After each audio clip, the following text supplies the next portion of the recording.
जय हिंद दोस्तों। एक बार फिर से साहिल कुमार आपके बीच में आपके नेक्स्ट क्लास के लिए आए हैं। जैसा कि आपको पता है कि एडजेक्टिव का क्लास चल रहा है और हम लोग सेशन 3 की ओर जाएंगे। और इसके अंदर में कहीं से भी समस्या होता है बच्चा, तो तू लोग कमेंट किया करो, पूछा करो, है ना। पूछोगे तो जवाब अवश्य मिलेगा। और पसंद आता है वीडियो तो लाइक शेयर एंड सब्सक्राइब भी करते रहो। और चलिए हम लोग नेक्स्ट क्वेश्चन की ओर आगे बढ़ते हैं। और अगला क्वेश्चन कहता है कि this watch is superior and more expensive than that one. अब इस सवाल को हम ध्यान से जब हम देखते हैं तो हमको क्या पता चलता है कि कहा जा रहा है this watch is superior and, यहां देखो सुपीरियर, और यहां पे कह रहा है मोर एक्सपेंसिव। क्या कह रहा है? मोर एक्सपेंसिव, यानी सुपीरियर एंड मोर एक्सपेंसिव। अब इस सवाल की जब आपको चर्चा आपके सामने की जाएगी तो सुपीरियर जो है, ये जो सुपीरियर शब्द है, ये हमने आपको पिछले क्लास के अंदर में भी बताया है कि डिग्री फुल एडजेक्टिव है। कौन सा एडजेक्टिव है?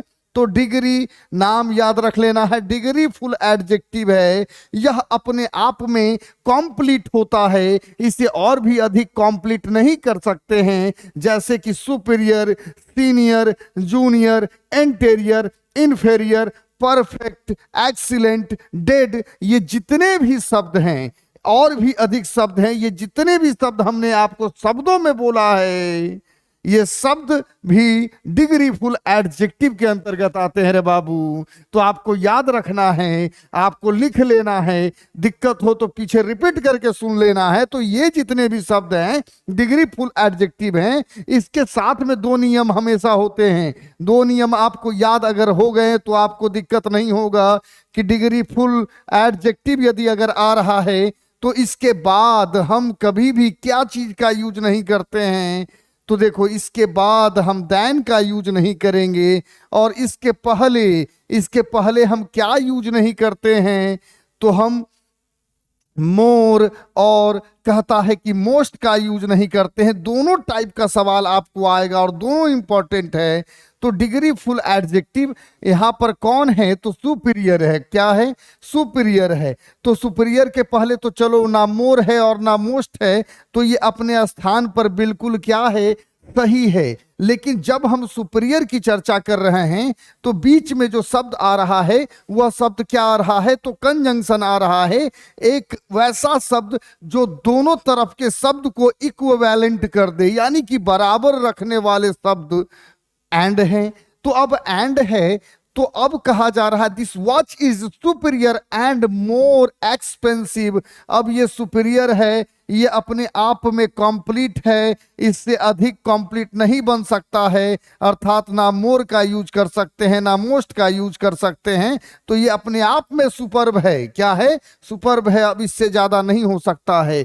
लेकिन जब एंड के बाद आ रहे हैं, एक्सपेंसिव पे आ रहे हैं, तो इस एक्सपेंसिव के पहले यहां पर देखिए मोर, और ये मोर किस चीज का सूचक है? तो सेकेंड डिग्री, यानी कि कॉम्परेटिव डिग्री की बात हो रही है। अब ये कॉम्परेटिव जब डिग्री है तो इसको हम कन्वर्ट करेंगे किस डिग्री में? तो सुपरलेटिव डिग्री में। और जब सुपरलेटिव डिग्री में कन्वर्ट करेंगे तो इस मोर को हम रिमूव कर देंगे और किस चीज में बदल देंगे? तो मोस्ट में बदल देंगे। किस चीज में बदल देंगे? मोस्ट में बदल देंगे। तो आपको उम्मीद करते हैं कि बढ़िया से समझ में आ रहा होगा। चलिए नेक्स्ट क्वेश्चन की ओर बढ़ते हैं। और आंसर तू लोग को मिल गया। किस पार्ट में है? तो बी पार्ट में है, मोस्ट एक्सपेंसिव, है ना। चलिए, no other newspaper has so large a circulation like this newspaper in India.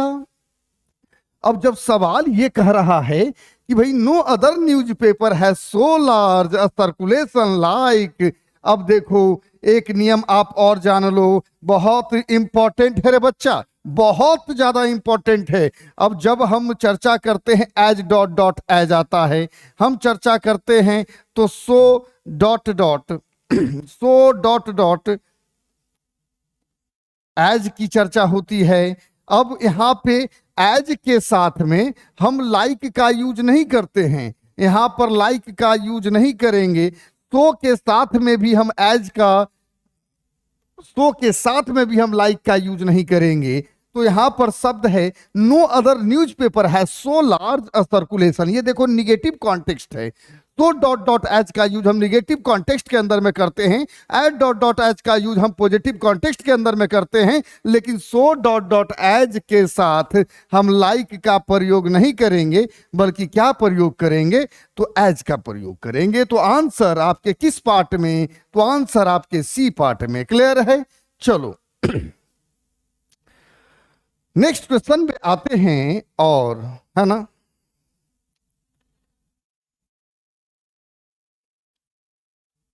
Next question आपका क्या कहता है कि अंडर, क्या कहता है, under the scheme banks provide loan to a small and medium enterprises at 2% lower than market rate. अब ये सवाल है आपके अंदर में, इसमें एसएससी और बैंक पीओ का सवाल सीधे उठाया गया है। क्लियर है ना? बच्चा को उस लेवल तक में पहुंचाना है जहां तक में उनके सपनाएं होती हैं, यानी कि वो सपना सोचता है भाई कि हमको ये चीज करना है, तो आपको स्ट्रांग लेवल का क्वेश्चंस आपके लिए दिया जाएगा। तो ये आपके बैंकिंग्स के क्वेश्चंस हैं जो आपके पीओ ओरिएंटेड एग्जामिनेशंस के अंदर में पूछे जाएंगे। तो आपको सवाल को ध्यान से देखना है, सवाल से डरना नहीं है ना? तो अब हम जब कहते हैं कि under the scheme banks provide loan to a small and in medium enterprises at 2% lower, देखो यहां पे एक शब्द है, यहां पे क्या शब्द है, लोअर द मार्केट रेट। क्या कहा गया है? Lower the market rate. अब एडजेक्टिव की जब चर्चा हो रही है रे बच्चा, तो एडजेक्टिव के अंदर में यहां पे द का यूज नहीं, बल्कि किस चीज का, दैन का, क्योंकि कंपैरिजन किया जा रहा है किससे, एट 2% लोअर। अब लोअर दैन, ये जो है, इस दैन के पहले, दैन एक कंजंक्शन है और इस दैन के पहले सेकेंड डिग्री आएगा, ना कि द के पहले सेकेंड डिग्री आएगा। तो देखने में बहुत खतरनाक होगा, लेकिन वैसा है नहीं। आपको ध्यान से देखना है, आपने ध्यान से देखा तो सवाल का जवाब आपको अवश्य मिलेगा। चलिए नेक्स्ट क्वेश्चन पे आते हैं, और क्वेश्चन क्या कहता है कि an old tiger living in the forest was not strong enough to hunt animals and starved for much days. अब जब सवाल अब कहा जा रहा है, तो an old tiger living in the forest was not strong enough to hunt animals and starve for much days. अब ध्यान से देखने पे पता चलता है कि भाई सवाल तो बहुत लंबा है, लेकिन ध्यान से देखना पड़ेगा। अब यहाँ पे एक स्ट्रॉन्ग इनफ में बच्चा कंफ्यूज होगा, तो कंफ्यूज नहीं होना है, ये स्ट्रॉन्ग एडजेक्टिव है और ये नाउन है, और नाउन के पहले एडजेक्टिव का प्रयोग हम कर सकते हैं, तो इसमें आंसर नहीं है। लेकिन डेज के पहले हम मच का यूज नहीं करेंगे, बल्कि किसका यूज करेंगे, तो मच के स्थान पर हम मेनी का करेंगे, क्योंकि डेज जो है वो आप उसको गिन सकते हो संख्या में, यानी कि काउंटेबल नाउन के अंतर्गत आते हैं। तो जब ये काउंटेबल नाउन के अंतर्गत आएंगे तो मेनी का यूज करेंगे। आइए हम लोग अगले क्लास में, अगले क्वेश्चन में बढ़ते हैं। Since the lion was very illness all the other animals in the forest give the lion a lot of medicine. अब जब सवाल को देखते हैं तो यहां पे since the lion was very illness का प्रयोग नहीं करेंगे, वेरी इल का प्रयोग करेंगे। यहां नाउन की आवश्यकता नहीं है, यहां इल की आवश्यकता है, और यहां पर ये बिल्कुल इलनेस को हटा देंगे। Since the lion was very illness, not appropriate word है ना। All the other animals in the forest give the lion a lot of medicine. तो आपका आंसर किस पार्ट में, तो बी पार्ट में जाना है। चलिए नेक्स्ट क्वेश्चन में बढ़ते हैं। अगला क्वेश्चन कहता है रिसेंट सर्वे। आइए, यानी कि recent survey shows that 35 million children, recent survey shows that 35 million children in the age group of 6 to 10 years have never attended no primary school. अब इस सवाल को जब हम ध्यान से देखते हैं तो कहता है कि नेवर, यहां से देखो सवाल को, यहां से जब सवाल को देखोगे तो नेवर, यहां पे एक शब्द दिखेगा नो। अब कहा जा रहा है have never attendant no primary school. तो जब अगर हम चर्चा नेवर की ऑलरेडी कर रहे हैं तो नो का प्रयोग हम क्यों करेंगे? तो नो का जो प्रयोग है वह सुपरफ्लुअस है, इसकी कोई आवश्यकता नहीं है, क्योंकि इसी से स्पष्ट हो जा रहा है नेवर अटेंडेंट प्राइमरी स्कूल। तो नो को हम क्या करेंगे? रिमूव कर देंगे और आंसर डी पार्ट में जाएगा। क्लियर है? नेक्स्ट क्वेश्चन की ओर हम लोग बढ़ते हैं, है ना। और अगला सवाल कहता है कि worried about the continuing violence in the city much students are set to migrate to other cities for higher education. देखो सवाल को इतना बड़ा कर दिया गया है, लेकिन ध्यान से देखोगे तो सवाल का जवाब आपको इसी सवाल के अंदर में मिलेगा। क्लियर है ना? तो इस चीज को देखना है। Worried about the continuing violence in the city much students. अरे तो यहां पर शब्द क्या है भाई? तो स्टूडेंट्स की चर्चा की गई है और स्टूडेंट्स काउंटेबल नाउन है, तो बच्चा आराम से इसको करेगा कि सर यहां मच नहीं, यहां पर क्या होना चाहिए? मेनी का प्रयोग होना चाहिए। और आंसर किस पार्ट में है? तो बी पार्ट में। चलिए नेक्स्ट क्वेश्चन पे आते हैं और क्या कहता है? His son is working very hardly. हाँ, तो इस सवाल को जब हम देखते हैं तो हमको दो चीज याद आना चाहिए। हार्ड, क्या ये हार्ड है? तो हार्ड, तो देखो हार्ड शब्द एडजेक्टिव और एडवर्ब दोनों होता है। क्या होता है?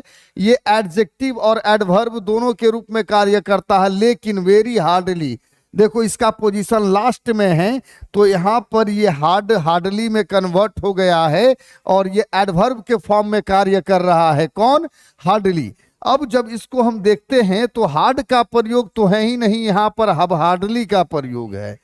तो अब हार्डली का भी प्रयोग दो कॉन्टेक्स्ट में, एक निगेटिव कॉन्टेक्स्ट यानी कि आप जिसे पॉजिटिव कॉन्टेक्स्ट यानी कि जिसे आप सकारात्मक सेंटेंस बोल सकते हैं, और दूसरा आपका निगेटिव क्या सेंटेंस के अंदर में। अब निगेटिव सेंटेंस यानी कि निगेटिव कॉन्टेक्स्ट के अंदर में आपका इसकी यूज की जाएगी, यानी हार्डली का यूज अच्छी बातों के लिए भी और बुरी बातों के लिए भी। लेकिन जब सवाल को ध्यान से पढ़ते हैं तो his son is working very hardly. अब इस सवाल को पढ़ने से आपको कॉन्टेक्स्ट ही पता नहीं चलेगा, अरे अच्छा काम और बुरा काम। His son is working very hardly, वो बहुत मेहनत कर रहा है, वह बहुत कोशिश कर रहा है। किस चीज के लिए? किसी कार्य को करने के लिए उसका लड़का बहुत कोशिश कर रहा है। लेकिन अब कोशिश कर रहा है तो मतलब क्या? अच्छा काम के लिए भी और बुरा काम के लिए भी कर सकता है, तो दोनों कोशिश हो सकता है। तो अर्थ आखिर स्पष्ट कैसे होगा सर कि हार्ड का यूज होगा कि हार्डली का? तो एक दो तीन शब्द आपको याद रखने होंगे, और वो दो तीन शब्द आपके क्या हैं? जैसे में आपका एक सेंटेंस में दिया हुआ है, क्या शब्द दिया हुआ है? वर्क। दूसरा शब्द क्या होता है? ट्राई। और तीसरा शब्द क्या होता है? तो लेबर। ये तीन शब्द आपके जिस सेंटेंस के अंतर्गत आ जाए, अगर यदि ये सेंटेंस में हैं तो हम कभी भी हार्डली का यूज नहीं करेंगे। जब भी यूज करेंगे तो किस चीज का यूज करेंगे? तो हार्ड का यूज करेंगे। किसका यूज करेंगे? हार्ड का यूज करेंगे। और आंसर आपका सी पार्ट में जाएगा, यानी कि वह सेंटेंस पॉजिटिव कॉन्टेक्स्ट में कन्वर्ट हो जाएगा। चलिए देखिए, क्लास लेने का हमारा सिंपल सा मतलब होता है कि अगर डिस्कशन कराया जा रहा है तो हम एक शब्द से कई शब्दों पे चर्चा करते हैं। अगर 100-150 प्रश्न यदि अगर आपको करा दिए गए ईमानदारी से, तो इसका मतलब है कि आपके उस एक्सरसाइज का संपूर्ण डिस्कशन समाप्त हो गया है ना। क्योंकि उसके अंदर में आने वाले प्रश्न, हर एक कंटेंट से, जिस कंटेंट से भी प्रश्न आएंगे उस कंटेंट्स को आपके है ना प्रैक्टिस के अंदर में दिया रहेगा। तो आप इसलिए आप ध्यान से, ध्यान पूर्वक आप स्टडी करें कि आपको उससे रिलेटेड कंटेंट से भी भाई आपको छूट ना पाए, क्योंकि हम अपने तरफ से 100% देने का कोशिश करते हैं कि स्टूडेंट को ईमानदारी से उनको पढ़ाया जाए। अब स्टूडेंट को कितना ईमानदारी से पढ़ना है वो तो स्टूडेंट को ही पता है ना। अगर ईमानदारी से पढ़ोगे तो रिजल्ट भी मिलेगा ईमानदारी वाला, और ना ईमानदारी से पढ़ोगे तो चपरासी बनना भी मुश्किल हो जाएगा। ये बात को याद रखिएगा। बड़ा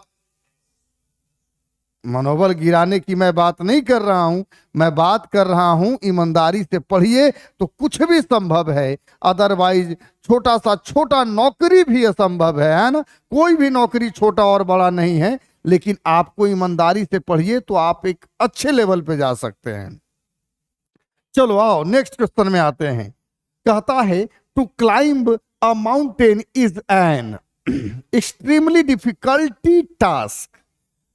अब जब बच्चा हमारा है तो उसको बेसिक से सेंस से पता चलेगा। अगर हमारा स्टूडेंट है तो वो कहेगा सर कि हाँ तो बेसिक के सेंस में लग रहा है गड़बड़ी है। डिफिकल्टी टास्क आज तक कभी सुना है क्या? सुना है? नहीं सुना है। तो सुनेगा तो क्या सुनेगा? डिफिकल्टी उल्टा पुल्टा यहाँ लिखा हुआ उसको ध्यान मत दो, है ना। अब डिफिकल्टी नहीं है तो यहाँ पे क्या है भाई? तो डिफिकल्ट है, और डिफिकल्ट यहाँ पर एडजेक्टिव के फॉर्म में आ रहा है, और डिफिकल्टी को यहाँ एडवर्ब के फॉर्म में लाने की कोशिश की गई है। तो difficulty is wrong and difficult is right, है ना। ये आपका एडजेक्टिव, और ये जाहिर सी बात है तो टास्क ये आपका क्या? नाउन। तो आंसर आपके किस पार्ट में? तो डी पार्ट में। चलिए अगले सवाल पे हम लोग आते हैं, और अगला सवाल क्या कहता है उसको भी थोड़ा समझ लेते हैं। India has the third larger of internet users in the world today. अब इंडिया को कहा जा रहा है कि थर्ड लार्जर है। क्या है भाई? Internet user. अब जब विश्व का तीसरा का चर्चा हो रहा है, तीसरी की चर्चा हो रही है, तो अब लार्जर का कैसे यूज करेंगे? ये तो कंपैरेटिव फॉर्म वाला है भाई। अब तीसरा सबसे बड़ा इंटरनेट यूजर है, तो हम लोग जो यूज करेंगे वो यहां पर लार्जेस्ट का यूज करेंगे, थर्ड डिग्री अर्थात सुपरलेटिव डिग्री का यूज करेंगे। तो आंसर आपके किस पार्ट में? तो कहता है बी पार्ट में जाएगा। Is it clear? चलिए नेक्स्ट के अंदर में आते हैं, और अगला कहता है कि we can decide it only after further investigation. अब देखो फर्दर दैट मीन्स क्या? फार्दर, है ना। फार्दर दैट मीन्स क्या? फार्दर है, ये फार्दर नहीं। फर्दर और फार्दर का आपका अंतर पता करना जरूरी है कि भाई फार्दर का हम यूज कहाँ करेंगे और फर्दर का यूज करेंगे। तो ये फार्दर जो है इसका यूज एक जगह ही हो सकता है। वो आपको किस चीज के लिए? तो डिस्टेंस के लिए। किस चीज के लिए? डिस्टेंस के लिए। लेकिन फर्दर का यूज हम कहाँ करते हैं? एक फर्दर शब्द होता है, इसका अर्थ होता है आप एक्स्ट्रा के लिए यूज करते हैं, या हिंदी में जिसको बोलते हैं अतिरिक्त या के अलावे के लिए आप फर्दर का आप यूज करते हैं। और फर्दर का आप यूज किस चीज के लिए करते हैं? तो डिस्टेंस यानी कि क्या? दूरी के लिए करते हैं। क्लियर है? तो यहाँ पे we can decide it only after further investigation, है ना। Further investigation. तो आंसर आपका सी पार्ट में। चलिए नेक्स्ट क्वेश्चन पे आते हैं हम लोग।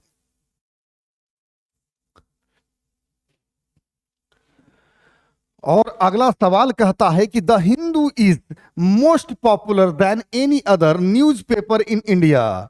अब द हिंदू को कहा जा रहा है कि most popular than any other newspaper in India. तो देखो ये पॉपुलर जो है ना, ये ऑलरेडी क्या है? डिग्री फुल एडजेक्टिव है। अब डिग्री फुल एडजेक्टिव जब यदि है तो हम यहाँ पे मोस्ट का यूज सुपरफ्लुअस है, यानी कि यहाँ पे मोस्ट का प्रयोग हम नहीं करेंगे, ये गलत है। और हमने कहा कि the Hindu is most popular than any other newspaper in India. तो स्टेटमेंट मोस्ट को रिमूव करेंगे और आंसर बी पार्ट में जाएगा। क्लियर है? आइए अगले सवाल की ओर बढ़ते हैं, और अगला सवाल क्या कहता है? कहता है कि द क्लाइंबर्स, क्या कहता है? The climbers will try again to reach the summit of the mountain, their chances of doing so are. More better than they were last week, है ना। अब सवाल बड़ा बड़ा है तो डरना नहीं है भाई। अब सवाल का जवाब इसी में छिपा हुआ है। अब कहाँ छिपा हुआ है, तो एक शब्द है मोर बेटर। क्या है? मोर और बेटर। तो देखो यहाँ पे ऑलरेडी बेटर सेकेंड डिग्री है। आपको पता है कि गुड, बेटर और क्या होता है? बेस्ट होता है। फर्स्ट डिग्री, सेकेंड डिग्री और कौन सा डिग्री? ये थर्ड डिग्री। अब इस तीनों की चर्चा ऑलरेडी हो रही है, तो यहां बेटर जब शब्द आ गया, क्या आ गया? बेटर आ गया, तो इसके बाद हम क्या मोर का यूज करेंगे? जब एक बार ऑलरेडी जिस सेंटेंस को डिग्री में कन्वर्ट कर दिया जाए, तो उसके पहले ना मोर का यूज करते हैं ना मोस्ट का यूज करते हैं। यानी सेकेंड डिग्री आए, थर्ड डिग्री आए, तो उसके पहले मोर और मोस्ट का यूज नहीं करेंगे। तो ये आपका गलत है ना। तो आपका आंसर क्या होना चाहिए? तो डी पार्ट में जाना चाहिए। किस पार्ट में जाएगा? डी पार्ट में। चलिए आते हैं नेक्स्ट क्वेश्चन पे। और अगला क्वेश्चन कहता है mango the most unique fruit is available in India in plenty. अब मैंगो की चर्चा यदि अगर की जा रही है कि द मोस्ट यूनिक फ्रूट, तो यहां पर शब्द एक आपका क्या है? फ्रूट है। क्या है भाई? फ्रूट है। फ्रूट है, और उसके पहले क्या है? यूनिक है, और उसके पहले क्या है? मोस्ट है। यही तीन शब्द पे आपका सवाल है, मोस्ट यूनिक फ्रूट। अब तो जब हम यूनिक की चर्चा करते हैं, किसकी चर्चा करते हैं? यूनिक की चर्चा करते हैं। तो ये जो यूनिक शब्द है, ये फिर से आपको पहचानना पड़ेगा, डिग्री फुल एडजेक्टिव है। अब ये डिग्री फुल एडजेक्टिव जिस समय हो गया, ये यदि अगर डिग्री फुल एडजेक्टिव हुआ, तो फिर से हम इसके पहले मोर और मोस्ट का यूज नहीं करेंगे, क्योंकि इसके पहले ना मोर और मोस्ट का यूज कर सकते हैं और ना इसके बाद देन का यूज कर सकते हैं। चलिए, तो आंसर किस पार्ट में गया भाई? तो ए पार्ट में गया। नेक्स्ट क्वेश्चन कहता है, क्या कहता है? Private banks and financial services firms to had a reasoning quarter given an apparent slowdown in the economy। अब इस सवाल को जब हम लोग ध्यान से देखते हैं, क्या देखते हैं? अब इस सवाल को ध्यान से देख रहे हैं तो बच्चा डर जाता है भाई। तो अब डरना नहीं है। ए आर्टिकल देखो, क्वार्टर यहां नाउन के फॉर्म में आ रहा है। अब रीजनिंग यहाँ पे V4 के फॉर्म में आ रहा है, यानी वर्ब का चौथा रूप। अब वर्ब देखो, आर्टिकल के बाद जस्ट V4 आ रहा है और क्वार्टर इधर फिर से नाउन के फॉर्म में आ रहा है। तो क्या ये सही है? इसका यूज सही है? तो बिल्कुल नहीं है। यहाँ पे जब भी आर्टिकल और इधर नाउन के बीच में जनरली जब शब्द आते हैं, तो आपका V3 फॉर्म में आएंगे। तो यहाँ पर जो शब्द आएंगे वो रीजनड होंगे। क्या होंगे? Reasoned, not reasoning. तो यहां पर आंसर जो जाएगा किस पार्ट में? बी, क्योंकि वर्ब का तीसरा रूप एकमात्र ऐसा शब्द है जो एडजेक्टिव के फॉर्म में कार्य कर सकता है। V4 की आवश्यकता नहीं है। चलिए अगला क्वेश्चन पे आते हैं हम लोग।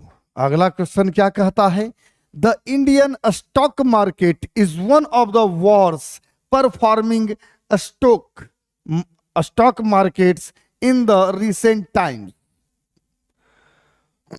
अब जब चर्चा हो रही है डिग्री की, तो एक नियम और आपको जानना जरूरी है कि भाई जब भी आर्टिकल, जब भी क्या, चलो जब भी आर्टिकल द यदि अगर आता है, यानी जब आर्टिकल द आता है, तो इसके बाद यदि किसी एडजेक्टिव का यूज करना हो, तो ये एडजेक्टिव हमेशा सुपरलेटिव फॉर्म में होगा। किस फॉर्म में होगा? तो सुपरलेटिव डिग्री या सुपरलेटिव फॉर्म में होगा। जब सवाल यहाँ पे हम देख रहे हैं तो द वर्स है, और वर्स जो है वो बैड और वर्स कॉम्परेटिव डिग्री है। आवश्यकता किसकी है? सुपरलेटिव डिग्री की है। तो यहाँ पर शब्द क्या यूज करेंगे? तो वर्स्ट का यूज करेंगे। और आंसर आपके किस पार्ट में जाएगा? तो बी पार्ट में जाएगा। क्लियर है? चलिए आगे बढ़ते हैं। क्वेश्चन, क्योंकि आज थोड़ा ज्यादा सवाल है तो थोड़ा सा समय आपको देना होगा, है ना भाई। तो she was curious to know what it was that made him stronger and braver than any man of this village. अब यहां पर जब चर्चा हो रही है तो एक और नियम साथ में आ रहा है, उस नियम को भी जानते चलें। शब्द क्या है बाबू? दैन। क्या है? यहां देखो शब्द कहाँ है? दैन। तो देखो दैन यहां आ गया। अब दैन के बाद क्या आ रहा है? तो एनी आ रहा है।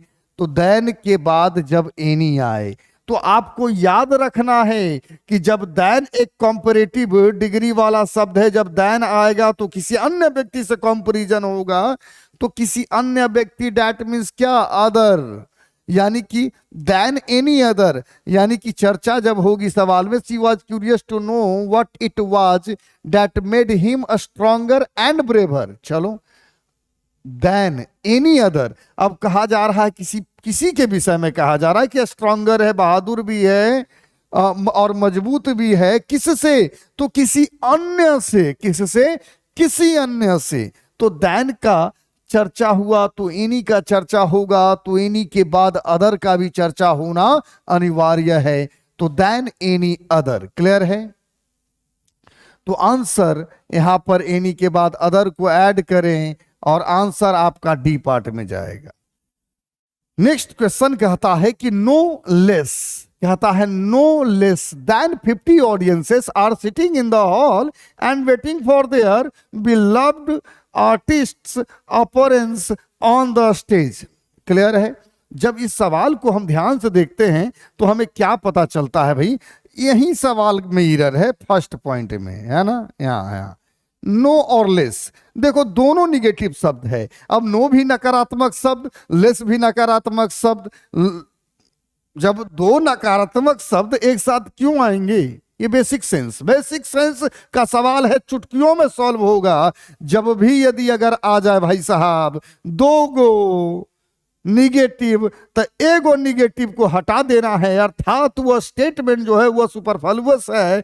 तो एगो को हटाओ तो किसको हटाएगा? नो या लेस। तो कहता है नो देन 50। बट बुड़बक, नो देन 50 कैसे? अब देखो थोड़ा सा ध्यान दो, यहां बेटा देन आ रहा है। क्या आ रहा है? देन आ रहा है। और देन के पहले देखो, ये इसको जानकारी चाहिए, पढ़ना पड़ेगा रगड़ रगड़ के, है ना। आप यहां सिंपल सी बात समझिए कि यदि अगर आपको हीरे और सोने की भांति चमकनी है ना, तो छेनी और हथौड़ी का मार तो सहना ही पड़ेगा। अगर नहीं सहे तो फिर गड़बड़ हो जाएगा, है ना। आपको सहना पड़ेगा, ठोकना पड़ेगा, बजवाना पड़ेगा, तब जाके काम आपका सही होगा, अदरवाइज आपको दिक्कत होगा। अब देन आया तो अब लिटिल का पता आपको पता नहीं है, तो ये लिटिल का सेकेंड फॉर्म है क्या? लेस। अब लिटिल का सेकेंड फॉर्म हुआ लेस, तब तो सही है भाई। देन के पहले हम क्या बोले हैं कि सेकेंड डिग्री आना चाहिए, और जब सेकेंड डिग्री आया तो भाई लेस आ गया। तो आपका आंसर देन के पहले लेस आ रहा है, और नो को रिमूव कर दीजिए, लेस को रहने दीजिए, आंसर ए नंबर। चलिए समझ में आ गया होगा। अगला सवाल पे आते हैं हम लोग, है ना। अच्छा लगे तो लाइक शेयर एंड सब्सक्राइब तो लोग जरूर करते रहो, है ना। चलिए, this young lady is more beautiful but not so cultured as her youngest sister. देखो इन सारे सवाल में कंफ्यूजन होते हैं, नो डाउट। अब ध्यान से देखने पे पता चलता है कि इज मोर ब्यूटीफुल, चलो ठीक है, but not so cultured as. अब दिमाग लड़का का चलने लगता है कि सर क्या होगा? सो डॉट डॉट एज होगा, एज डॉट डॉट एज होगा, या as so dot dot like होने लगेगा। क्या होगा आखिर आंसर? लेकिन आंसर वहां है ही नहीं, आंसर यहां है। देखिए मोर ब्यूटीफुल है, और ये मोर ब्यूटीफुल कौन सा डिग्री में है? तो सेकेंड डिग्री एडजेक्टिव है। कौन से डिग्री में है? तो सेकेंड डिग्री एडजेक्टिव में है। अब सेकेंड डिग्री आया तो दिमाग में एक चीज आना चाहिए कि भाई उसके बाद देन का प्रयोग होना चाहिए था, लेकिन किसका प्रयोग हुआ है? तो बट का प्रयोग हुआ है। तो बट के जगह पर देन का प्रयोग करेंगे और बट को हटा देंगे, क्योंकि यहाँ उसकी आवश्यकता है ही नहीं, लेकिन बेकिन की आवश्यकता बिल्कुल नहीं है, तो दैन का यूज करेंगे और सेकेंड डिग्री में कन्वर्ट होगा। और आंसर आपके किस पार्ट में जाएगा? सी में, कि दैन के पहले सेकेंड डिग्री आता है, तो बट को हटा दिए और दैन को लिख दिए। चलिए नेक्स्ट क्वेश्चन में आते हैं, और अगला सवाल कहता है यू कैन, चलो रुक जाओ थोड़ा, हाँ जी, you can trust this agency, you can trust this agency for the last news of this week. अब जब सवाल को देखते हैं भाई, लास्ट वीक, कौन सा वीक? Last week. अब चर्चा आज की हो जाए, या सॉरी मान के चलो कि टुमारो की हो जाए, है ना, चर्चा यदि टुडे की हो जाए, या फिर इस सप्ताह की चर्चा यानी कि कहा जा रहा है, या फिर दिस वीक की चर्चा हो जाए, तो वो न्यूज कभी भी पुराना नहीं होता है, तो वो लास्ट न्यूज नहीं होता है। वो जब भी होगा तो यहाँ पे लेटेस्ट न्यूज होगा। क्या होगा? चलो लेटेस्ट न्यूज होगा। और आंसर किस पार्ट में जाएगा? तो हमारे सी पार्ट में जाएगा। लास्ट गलत है, लेटेस्ट सही है। चलो अगला सवाल पे आते हैं, और अगला सवाल क्या कहता है भाई कि Seema is senior to me, Seema is senior to me but you are junior than me. तो हम तुमको बताए हैं कि ये सीनियर और ये जूनियर क्या है, तो डिग्री फुल एडजेक्टिव है, और डिग्री फुल एडजेक्टिव के बाद में दैन नहीं आएगा। यदि दैन आया तो किस में बदलेंगे? टू में बदलेंगे। देखिए आप कभी भी जब पढ़ाई करते हो ना, या किसी भी कॉलेज के अंदर में पढ़ाई करते हो, तो आप सिंपल है कि अगर आपसे कोई सीनियर 10 दिन का है तो आप उसको क्या बोलते हैं? सीनियर, है ना। अगर बच्चा कभी कभी कॉलेज और स्कूल्स में बोलने लगता है भाई कॉलेज के अंदर में कि फलाना मोस्ट सीनियर है, अरे मोस्ट सीनियर शब्द गलत है। चाहे 10 दिन का सीनियर हो, चाहे 10 महीने का सीनियर हो, चाहे 10 साल का सीनियर हो, सीनियर हमेशा सीनियर होगा। उसके पहले कभी भी हम मोर और मोस्ट का यूज नहीं करेंगे, वो 110% गलत होगा। तो यहां पर भी कहा जा रहा है, वो तो पहली बात। और दूसरा बात कि यदि दैन आया तो इस दैन के स्थान पर हम क्या करेंगे? टू का यूज करेंगे, है ना। चलिए तो आंसर डी पार्ट में। आइए अगला सवाल में बढ़ते हैं।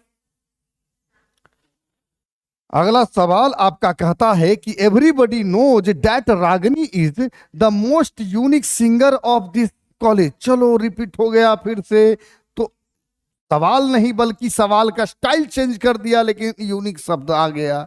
तो अब यूनिक शब्द आपको पता है फिर से कि भाई डिग्री फुल एडजेक्टिव है। कौन सा एडजेक्टिव है? तो डिग्री फुल एडजेक्टिव है। अब इस डिग्री फुल एडजेक्टिव के पहले हम मोस्ट का यूज तो करेंगे ही नहीं, 2 बार 3 बार 4 बार अदर अदर शब्दों में बता दिया गया तो नहीं करेंगे। तो आंसर मोस्ट को हटा देंगे और सी नंबर, मोस्ट को हटा देंगे और क्या हो जाएगा भाई? सी नंबर के अंदर आ जाएगा। क्लियर है? चलिए नेक्स्ट में आते हैं हम लोग, और कुछ सवाल कहता है कि how much horse were there running in the last race. How much horse, horse is a countable noun. अब हॉर्स घोड़ा की चर्चा हो रहा है रे, तो ये काउंटेबल नाउन है, तो इसके पहले मच का यूज करेंगे। मच का यूज कहाँ? मिल्क के लिए, वाटर के लिए, शुगर के लिए, वाइल के लिए। लेकिन हॉर्स के पहले मच नहीं बल्कि मेनी का यूज करेंगे, क्योंकि मेनी काउंटेबल नाउन का सूचक है और उसके पहले एडजेक्टिव यही आएगा। नेक्स्ट में आते हैं क्वेश्चन में, और कहता है कि a new study has shown that kids who have a high body mass index are more likelier to have high blood pressure, cholesterol and blood insulin levels by the time they reach adolescence। अब इतना बड़ा सवाल है, लड़का तो डरेगा ही भाई। तो डरना नहीं है, लड़ना है ना। तो आओ अब इसमें देखो ध्यान से सवाल को, क्या देख रहे हो? तो यहाँ पे शब्द लाइकलियर, और ये जो शब्द है बच्चा ऑलरेडी क्या है? सेकेंड डिग्री है। यानी कि सेकेंड डिग्री कहने का मतलब कॉम्परेटिव डिग्री है। अब जब ये कॉम्परेटिव डिग्री ऑलरेडी है तो फिर से मोर को क्यों लाया गया है? ये आपको कंफ्यूज करने के लिए लाया गया है। तो ये गलत है। क्या है? गलत है। तो इसको हटा दीजिए और हटा के आंसर का हो जाएगा। तो किस पार्ट में? तो सी पार्ट में हो जाएगा। क्लियर है? चलिए अगला सवाल की ओर बढ़ते हैं। चलिए सॉरी, सवाल हुआ समाप्त, है ना? और हम लोग अब नेक्स्ट क्लास की ओर बढ़ेंगे। क्लियर है? तो आज का क्लास यहीं पे समाप्त हुआ और हम लोगों की मुलाकात पुनः नेक्स्ट सेशन के अंदर में होगी। अच्छा लगता है तो बाबू लाइक शेयर एंड सब्सक्राइब करना भूलो मत और दोस्तों से करवाना भी मत भूलो। चलो okay, thank you so much. Thank you. कई मिनट के बन गई सर।